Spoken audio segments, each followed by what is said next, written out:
সাকিব আল হাসানের কারিশমায় অবশেষে শ্বাসরুদ্ধকর ম্যাচে মাত্র 5 রানের জয় পেয়েছে বাংলাদেশ। আর তাই তো লাইভে এসে সাকিবকে প্রশংসায় ভাসিয়েছেন তামিম ইকবাল খান। শেষ ওভারে জিম্বাবুয়ের দরকার ছিল 6 বলে 14 রান। অবশ্য হাতে ছিল মাত্র 2টি উইকেট।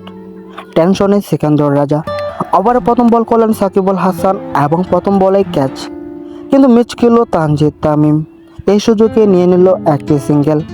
এরপর দরকার 5 বলে 13 রান। অবশ্য পরের বলে ডট দিলেন সাকিব আল হাসান। এরপর দরকার 4 বলে 13 রান। টেনশনে জিম্বাবুয়ে কোচ। এর পরের বলে মুজারবানের বিশাল ছক্কা। এরপর 3 বলে দরকার 7 রান। টেনশনে নাজমুল হাসান শান্ত। এরপরের বলে সাকিব আল হাসানের কারিশমায় স্টাম্পিং হলো মুজারবানি, কিন্তু বলটি ছিল ওয়াইড বল, যার দরুন আরও একটি অতিরিক্ত রান। এরপর দরকার 2 বলে 7 রান। মাঠে নতুন ব্যাটসম্যান সাকিবের গুণন বেলকিতে মিডল স্টাম্প ভেঙে গেল অ্যাঙ্কারবার। অবশেষে মুখে হাসি ফুটল নাজমুল হাসান শান্তর। আর পুরো ম্যাচে টিভির সামনে বসে উপভোগ করেছেন তামিম ইকবাল খান। আর তাই তো সব বিভেদ ভুলে লাইভে এসে সাকিবের প্রশংসা করলেন তামিম ইকবাল খান।